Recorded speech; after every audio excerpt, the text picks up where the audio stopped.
Welcome back to another episode. Give me 1 second. I got to turn down the other computer. But I got my man here, Maalik Obasi, right? So we're going to flex on this episode. And the reason why we're going to flex is because Maalik has been great. I literally just connected with him the other day. I said, hey, you got to come onto the podcast because you're so dope. You got a lot of great experience. I'm going to flex for you. Just give me a moment. He's a creative director. Okay, executive creative director. Let's get that correct. Okay, he's also a professor.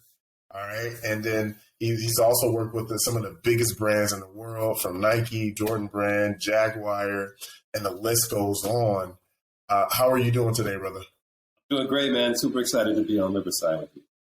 Yeah, so I just wanted to, we hit it off when we connected. I said, hey, I was like, yo, I got to have you on. Right. So with all of your experience and, your history and your work, it speaks for itself. Thank you.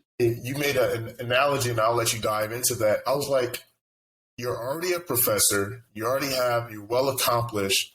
Why are you still striving for greatness at this point? I mean, we don't have to look any further in terms of modern examples of men, especially brothers, who strive for greatness, whether it's in sports or academia or business. So I just want to, do all I can to reach back and help other designers and be a mentor and a leader and be like, hey, I want to be like that dude when I grow up, kind of thing. And that's all I can do. It's kind of like about establishing a legacy. For so long, a lot of within the Black community, creative endeavors weren't always something that was looked upon. And I went to a historically Black college, Hampton University. Shout out to my Pirates, love it. My home by the sea. Had a great time there, and it's business, and finance, architects, and all that other stuff, and it's great. But at that time, it wasn't something that I think that was really getting pushed through the school. But once I dove into it, I was just like, I love this. I love being creative. I love, sharing ideas, concepting. And it just led from one thing to another. And I just moved into the design industry. So let's start early childhood. I know I sent you some questions, like high overview, but let's take a deep dive. Like, what brought you? Like, what planted the seed early on, as far as your artistic endeavors? Obviously, my parents played a big part in that. They encouraged me to be creative. My mother is a classically trained, musician and pianist, and so music was always a big part of my life, and that was kind of like helping plant the seeds for creativity. And then they kind of like, encouraged me to draw and all those kind of things. And then when I got older, I got a computer and I started learning how to draw with the computer. And it just went from there. And I just kept with it. And, I just embraced that whole element of wanting to be creative and make something unique and special. Like, excuse me, did you know that you had a talent, or was it something that you had to work at? Yeah, now, I'm going to be 50. I'm 49. So in retrospect, I think all I can say now is when I look back that everything that led me to being a creative now happened because I embraced it. And that's all I can, it's like the seeds were there, but it's like when I look back, I'm like, wow, I was doing this, I was drawing and learning how to use my computer, how to design. And so now I can say it, yes, I definitely feel that it was there, but I didn't realize it until probably a couple of years. Well, most recently. I was just like, oh, wow, I was meant to be a creative. Like, and I looked at, astrology and astronomy and looked at how my birth chart was and all that stuff. And it just points to me just being creative. It's just like the only way I would be happy is to create it. And I thought about, traditional endeavors, law school or something like that, but I know now that I could never have done that because I love what I do so much. Now, we're talking about like what you do, right? Like, what is a creative director, right? Because there's so many facets of it that I'm still trying to wrap my mind around it. Can you let the audience know that's watching on YouTube or if they're listening on Apple or Spotify, Sure. what is a creative director and how do you get to be a creative director?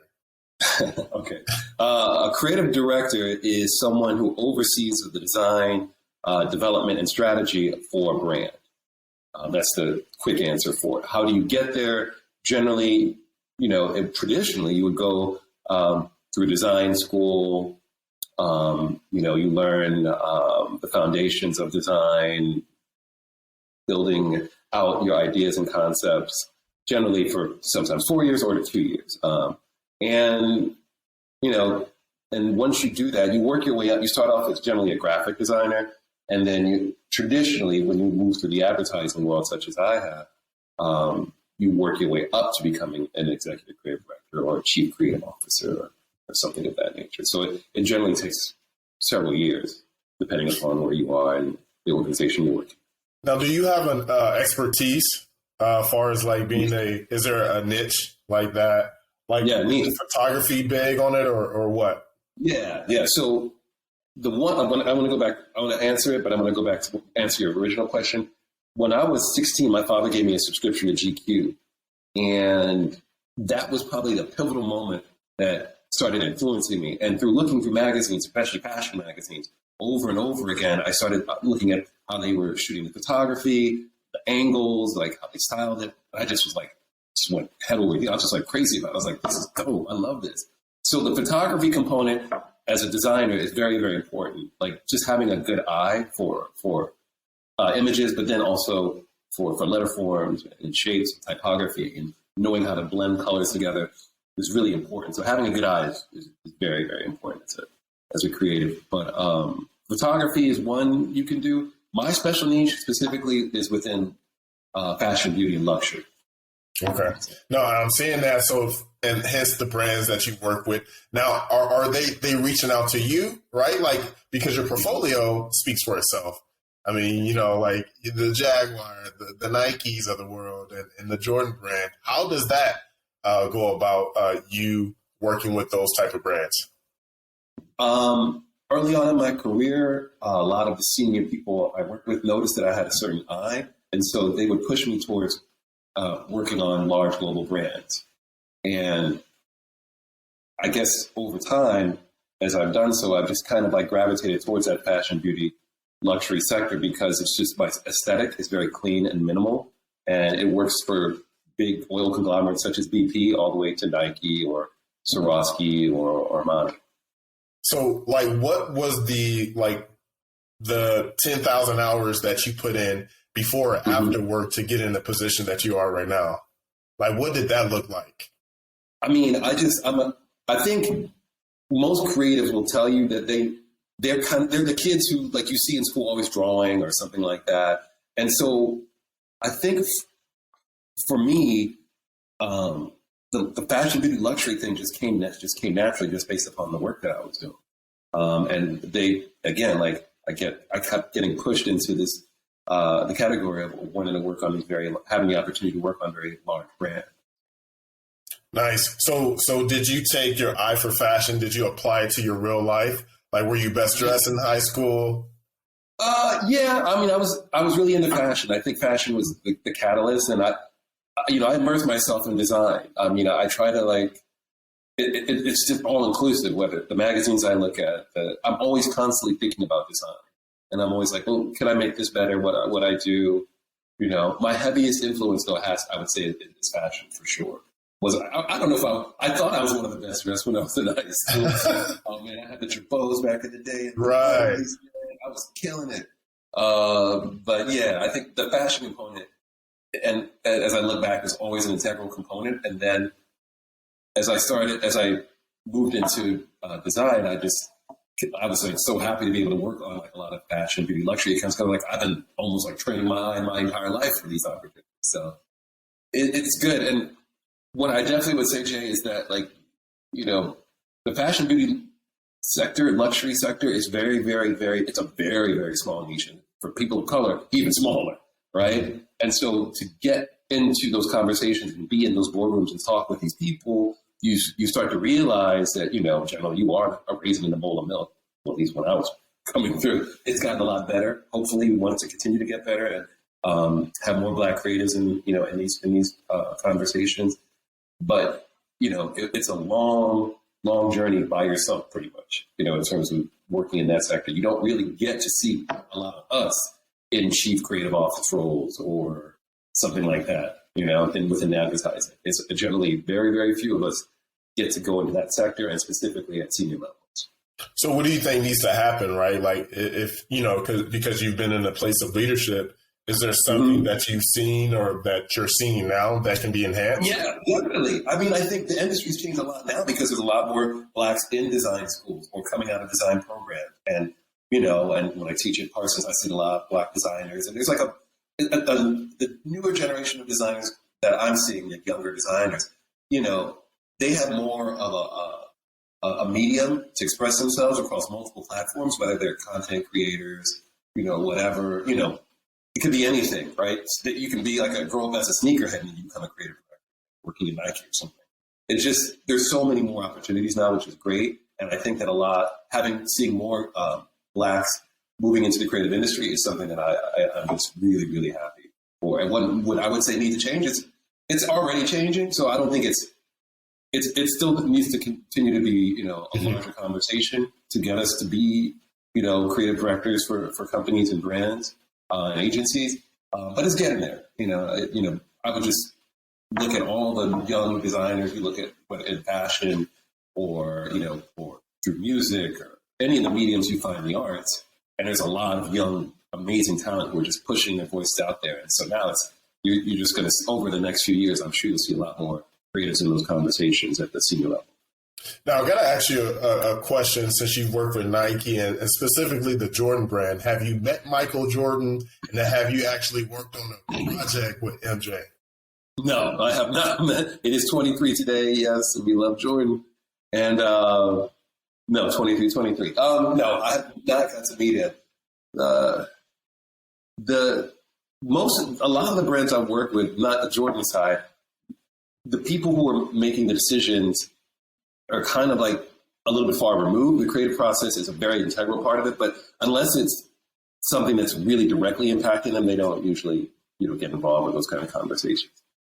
Now, have you met with other like designers, fashion designers, like rest in peace, Virgil, like those type of designers? Yeah, well, that was the thing, Jay. Right, my first job out of school was working for Yohji Yamamoto here in New York, and at the time, I didn't realize how amazing it was, but that helped shape my life so much. That's probably my first job out of school working for, I don't know, they're hardly making anything, but I met him. I got to go to Paris, got to go to Tokyo. It was great. And at such a young age, being exposed to someone at that level was phenomenal. Really. And he was, and still is, a huge influence on me. And was very, he's traditional, he's Japanese. So he's very humble, really great man. And he was already this was already 30 years into his career, and seeing someone like that just inspired me a lot.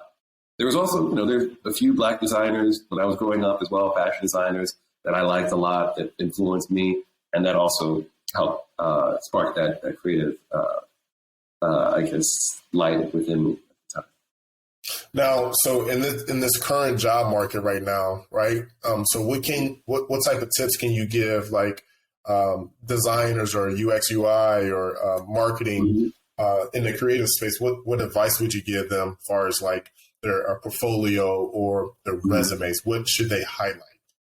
I think, the advice I tell my students and designers is just keep your portfolio simple and straightforward. Highlight, you don't have to show everything you've done, even if you're just starting off. You might have some project you might have done in school that you can represent. But just keep your portfolio very simple and navigable and, put your best foot forward. You get one chance to make a first impression. And so, if I go to your site or if I look at your IG and it's trash, well, because that's what all recruiters do. They go to your site, they look at your portfolio, and then they'll, delve into your social media to get another kind of deeper look. So you want to if you're a designer, you got to make sure your brand it's a fully integrated 360 thing, just like the way you want to work for these companies, like a Nike or whatever. You have to have your brand, yourself and consider yourself a brand. And so if I'm meeting, Jay, for the first time, I'm going to go to your LinkedIn, find your portfolio. If I can see your social, I'll look at that too. So I need to see a commonality in terms of the way that you're pushing out information about yourself and about your work. That's a big, big deal.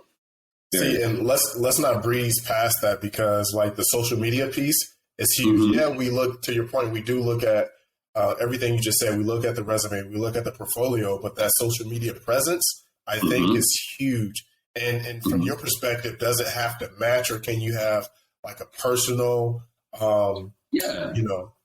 social media, and can you have like a professional, like Instagram? I checked out yours, and yours matched your portfolio. Like that's literally what I did. That's thank you.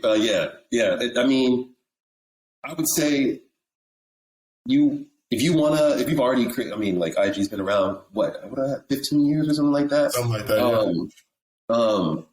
And when I got on the platform when it first started, I would say if you already have an IG and you have like photos of you going out to to games or like brunch with you, hanging out, at a party, have a personal one, and then have one that's a professional facing one. I would say I would recommend it.